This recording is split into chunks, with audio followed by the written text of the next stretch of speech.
Khammam parliament BJP అభ్యర్థిగా తాండ్ర వినోదరావును ఆదివారం రాత్రి బీజేపీ అధిష్టానం ప్రకటించింది.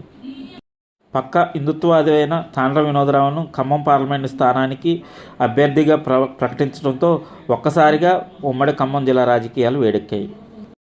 వినోదరావు ప్రజాసేవకు, ఆధ్యాత్మిక, ధార్మిక కార్యక్రమాలకు అంకితమైన కుటుంబం నుంచి వచ్చారు. రాముడి సేవకు, హిందూ ధర్మ పరిరక్షణకు కట్టుబడిన వంశం వారిది. వీరి స్వగ్రామం భద్రాద్రి కొత్తగూడెం జిల్లా ములకలపల్లి మండలం తిమ్మంపేట. 1930లలో వినోదరావు తాత సుదర్శనరావు భద్రాచలం రాముల వారి ఆలయానికి ట్రస్టీగా ఉండేవారు. ఆ హోదాలో ముత్యాల తలంబ్రాలు సమర్పించేవారు.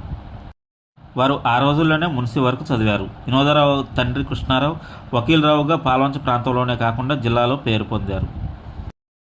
వీరి పెదనాన్న టీవీ నరసింహారావు జడ్జిగా పనిచేశారు. వినోదరావు ఇంటర్ వరకు పాల్వంచలో చదువుకున్నారు. Double post graduate. అమెరికాలో మంచి ఉద్యోగం చేసినా, స్థిరపడటానికి మంచి అవకాశం ఉన్న, మాతృభూమి మీద ఉన్న ప్రేమతో ఇక్కడ ప్రజలకు సేవ చేయాలన్న సంకల్పంతో తిరిగి వచ్చారు.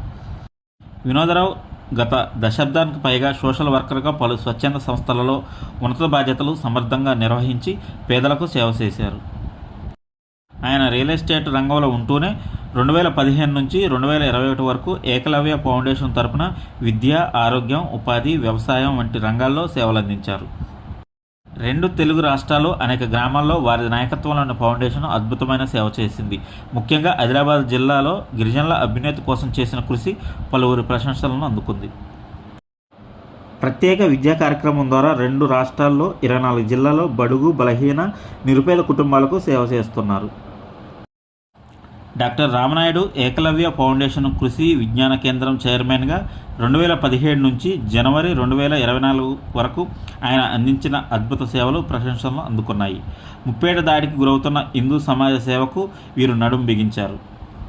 నరేంద్ర మోడీని ఆదర్శంగా తీసుకున్న ఆయన రాజకీయాల ద్వారానే ప్రజలకు సేవ చేయాలన్న ఉద్దేశంతో ఈ రాజకీయాల్లో వచ్చినట్లు ఆయన తెలిపారు.